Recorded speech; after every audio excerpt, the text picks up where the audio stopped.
All right, we're starting out with some overnight news. In fact, it's happening right now. Big heads up if you're headed out the door. I-40 eastbound at 6th Street is closed. This is a live look from the Big Eye camera. Police are cleaning up a crash on the interstate there. Again, I-40 eastbound at 6th Street is closed. We're being told right now you have to get off the interstate there, then get back on. There's not a huge delay, but depending on how long it's going to take them to clean this up, there could be it later in the morning. Police have not said when it'll reopen. They have not talked about the crash or if anyone was hurt. We'll keep you updated.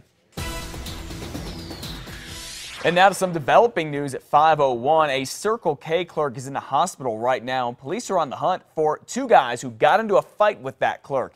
Investigators say it all started just after midnight when the clerk saw a woman trying to shoplift from the store at Pennsylvania and Central in the northeast part of town. Police say the clerk confronted her and the two got into an argument. That's when police say two men got involved and started beating the clerk. The clerk pulled out a gun. Police say the three of them fought over it and a shot was fired. No officers have not said if anyone was hit with that bullet. The clerk was rushed to the hospital and police are still looking for the two men and the woman involved.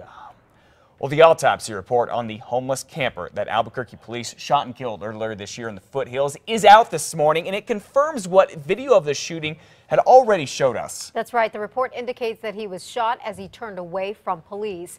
The video seen around the world shows James Boyd starting to turn his back when two officers shot him last March. It was during a standoff in the foothills. The report released yesterday shows he was shot once in the lower back and twice in the arms. Boyd died the next day. The autopsy found the mentally ill man did not have drugs or alcohol in his system. One of the officers involved, Keith Sandy, is still on paid suspension. The FBI is investigating him and his lapel camera video.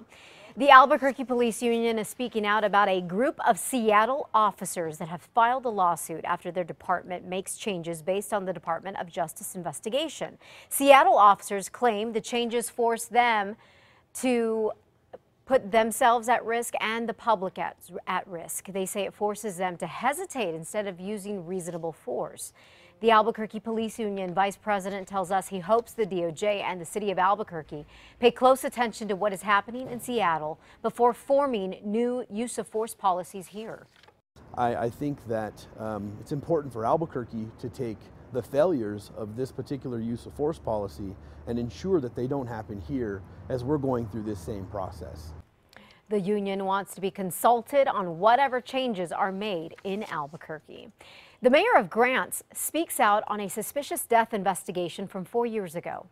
The work that's been done is very sorry, very shoddy, and the excuses I've been given don't fly. Yesterday, Grants Police Chief Steve Sena resigned after 6 years on the job.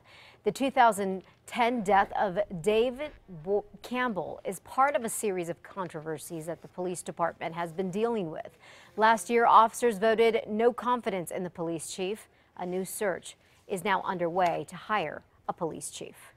Well, 5:04 now. What was an overgrown bike path here in Albuquerque is all cleaned up this morning after we started asking some questions about this. The path runs along the Han Arroyo near Comanche and San Pedro.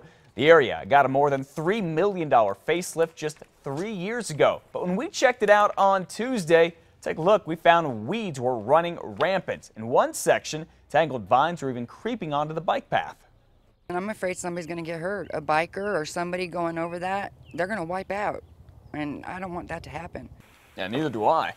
So we called the city, and the very next day, guess what? The bike path was all cleaned up. The Parks and Rec spokesperson tells us maintenance workers had not been out there in 2 months.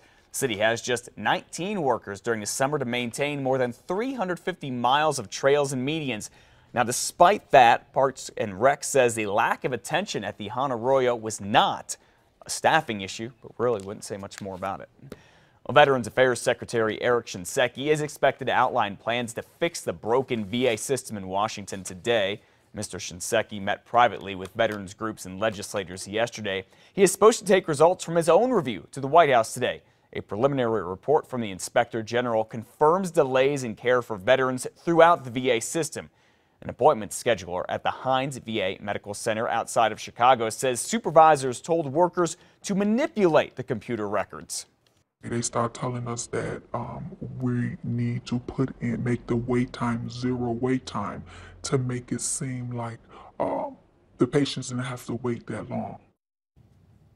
A total of 42 VA facilities are now under investigation, including the one right here in Albuquerque. And with that, New Mexico's 2 U.S. senators are joining others calling for VA Secretary Eric Shinseki to resign. One reason, a preliminary report found 1,700 veterans at the VA hospital in Phoenix were not put on the official waiting list after requesting an appointment. Those veterans who did get appointments waited 115 days, not the 24 that the hospital reported. Here in New Mexico, scheduling managers may have manipulated wait times to boost pay and bonuses. Senators Tom Udall and Martin Heinrich say the VA needs new leadership that can restore accountability and transparency within the system. New Jersey Governor Chris Christie is on his way to Tennessee today after spending some time in New Mexico campaigning for Governor Susana Martinez. Martinez, who is running for re-election, held a fundraising event at a Roswell coffee shop yesterday. Even though there's been a lot of talk about a Christie Martinez presidential ticket in 2016, the two insist they're merely friends who see eye to eye politically.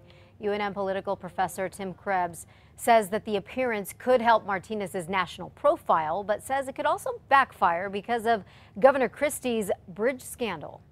Having him out here, some Republicans might look at it and say, why are you campaigning with somebody whose approval rating has dropped fairly precipitously?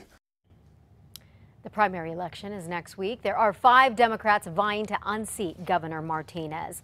Now taking a look at some of the campaigning funding.